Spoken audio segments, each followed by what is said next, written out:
Bismillahirrahmanirrahim. Assalamualaikum warahmatullahi wabarakatuh. Tajuk pembelajaran pada hari ini ialah berkenaan tokoh iaitu Sayyidatina Aisyah radhiyallahu anha Ummul Mukminin. Nama Sayyidatina Aisyah radhiyallahu anha adalah nama yang tidak asing lagi di kalangan umat Islam di seluruh dunia. Beliau merupakan salah seorang daripada isteri Nabi Muhammad sallallahu alaihi wasallam yang mendapat julukan Ummul Mukminin yang bermaksud ibu orang beriman. Mula-mula kita lihat standard pembelajaran. Jadi para pelajar boleh lihat dan baca sendiri ya. Untuk pengetahuan para pelajar semua, Sayyidatina Aisyah Ummul Mukminin yang bermaksud ibu orang beriman. Ini kerana beliau seorang tokoh wanita yang agung iaitu menjadi rujukan umat Islam sepanjang hidupnya bersama Rasulullah sallallahu alaihi wasallam sehinggalah selepas kewafatan baginda.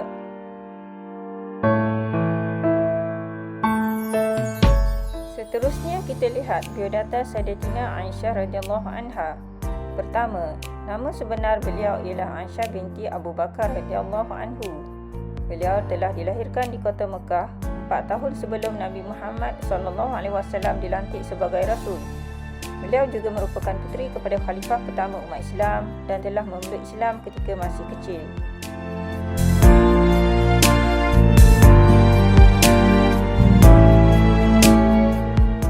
Kedua, Aisyah radhiyallahu anha berasal daripada keturunan bangsawan Quraisy daripada suku Bani Taim.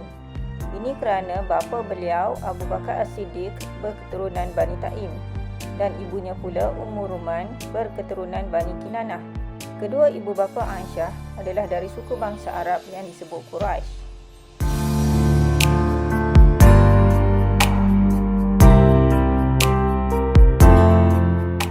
Seterusnya yang ketiga, Aisyah radhiyallahu anha terkenal dengan gelaran As-Siddiqah. As-Siddiqah ialah perkataan Arab yang bermaksud perempuan yang berkata benar. Selain As-Siddiqah, Aisyah juga digelar Al-Humairah yang bermaksud putih kemerahan. Ini kerana beliau adalah seorang wanita berparas cantik berkulit putih kemerah-merahan.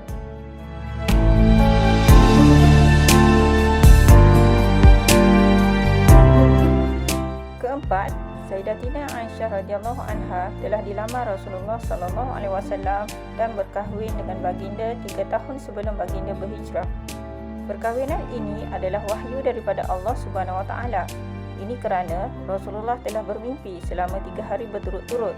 Malaikat datang kepadanya membawa gambar Aisyah di dalam balutan sehelai sutera. Ini berdasarkan hadis sahih Muslim.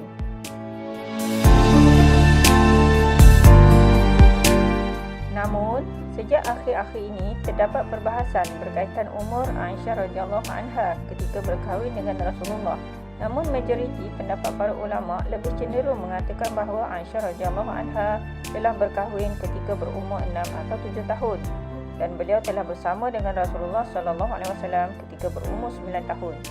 Ini berdasarkan hadis-hadis yang terdapat di dalam kitab hadis Bukhari dan Muslim. Sayyidatina Aisyah wafat pada malam 17 Ramadan tahun 58 Hijrah. Abu Hurairah radhiyallahu anhu telah menjadi imam solat jenazah dan jenazah beliau telah dikebumikan di perkuburan Baqi'.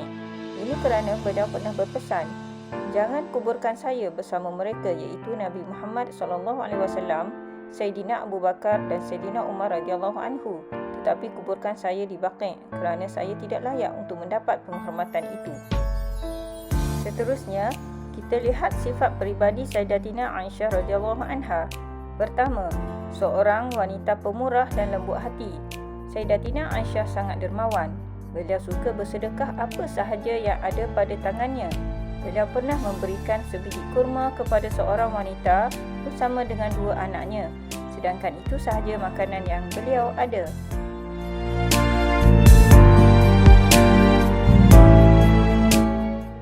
Kedua, selain cantik dan baik budi pekerti, Sayyidatina Aisyah juga dikenali sebagai seorang wanita cerdas, berpengetahuan tinggi, bijak berhujah dan mencukir kebenaran. Beliau juga seorang yang cepat memahami maksud-maksud hadis yang disampaikan oleh Rasulullah sallallahu alaihi wasallam. Banyak hadis-hadis yang disampaikan oleh Rasulullah sallallahu alaihi wasallam telah disampaikan semula oleh beliau dengan tepat. Seterusnya yang ketiga adalah sifat sabar dan tabah yang dimiliki oleh Sayyidatina Aisyah radhiyallahu anha. Ini dibuktikan melalui satu peristiwa yang dinamakan dengan peristiwa dusta, iaitu hadisul ifk. Dalam peristiwa ini, beliau dituduh berzina dengan seorang sahabat bernama Safwan bin Al-Mu'attal Al-Sulami selepas berlakunya perang Bani Al-Mustalik. Namun, dalam menghadapi situasi ini, beliau banyak bersabar dan hanya berdoa kepada Allah untuk diberi pertolongan. Akhirnya, Allah Subhanahu Wa Taala menurunkan ayat 11 daripada surah An-Nur untuk membebaskan Aisyah daripada tuduhan jahat kaum munafik. Innal ladzina ja'u bil ifki 'usbatun minkum la tahsabuhu sharran lakum bal huwa khairun lakum likulli imri'in minhum maktasaba minal itsm walladzi tawalla kibrahu minhum lahu 'adzabun 'adzim. Seterusnya para pelajar, kita lihat pula sumbangan Sayyidatina Aisyah radhiyallahu anha. Pertama, meriwayat tidak kurang 2210 hadis. Ini kerana beliau adalah orang yang paling rapat dengan Rasulullah sallallahu alaihi wasallam dan kerap menyaksikan proses turunnya wahyu. Maka tidak hairanlah ada pendapat mengatakan beliau digelar al-mukatsirin, iaitu orang yang banyak meriwayatkan hadis.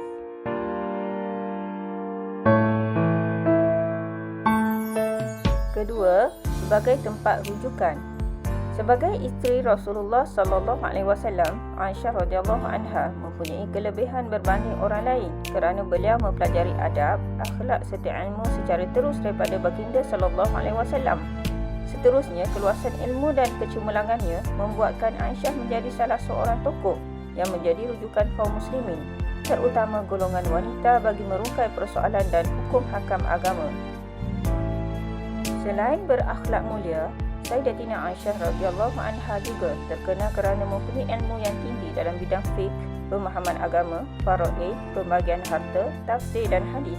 Ketinggian ilmu yang dimiliki oleh beliau pernah dinyatakan oleh Urwah bin Az-Zubair yang menyatakan tiada seorang yang lebih alim tentang halal dan haram, ilmu syair dan perubatan melainkan Aisyah Ummul Mukminin.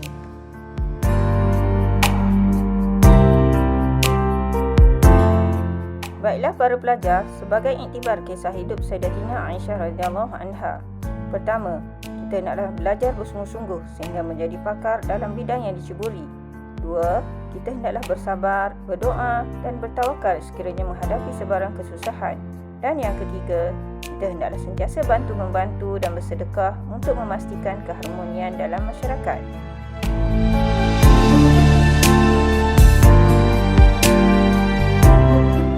Sebagai rumusannya daripada topik ini, Sayyidatina Aisyah radhiyallahu anha telah membuktikan bahawa wanita mampu menguasai bidang keilmuan, mengatasi kaum lelaki serta mampu menjadi pendidik kepada para ilmuwan dan pakar-pakar berbagai bidang. Kehidupan beliau juga menjadi bukti kemampuan wanita dalam mempengaruhi pandangan masyarakat, baik lelaki maupun perempuan, serta membekalkan inspirasi dan kepimpinan yang mantap. Sekian, Assalamualaikum warahmatullahi wabarakatuh.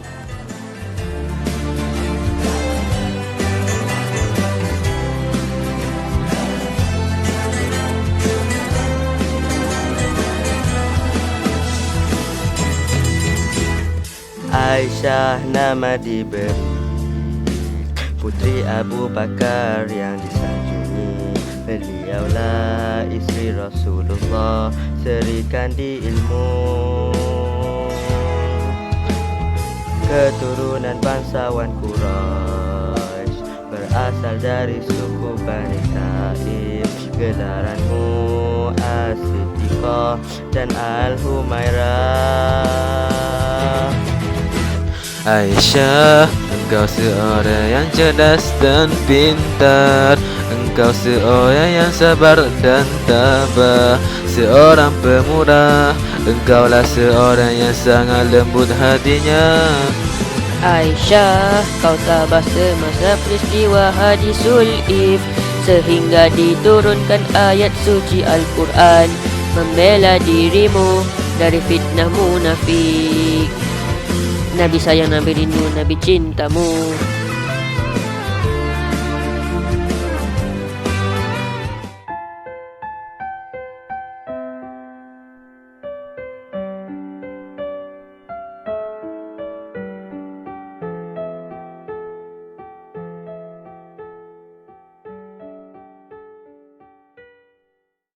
Aisyah binti Abu Bakar, bangsawan Quraisy Bani Taib, diberi gelaran Siddiqah, kawin dengan Rasul pada bulan Syawal. Didikan daripada ayahanda dan juga suaminya Muhammad, sering mengikut majlis ilmu bersama Rasulullah.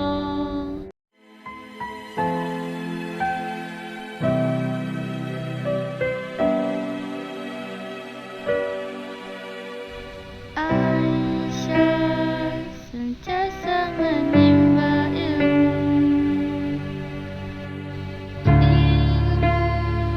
yang disukai termasuk Al-Quran, hadis, syair bahasa Arab, juga ilmu untuk perubatan. Aisyah berserah pada Allah bila fitnah kaum munafik. Akhirnya turun ayat Quran, hapuskan fitnah Aisyah. Aisyah seorang yang pemurah,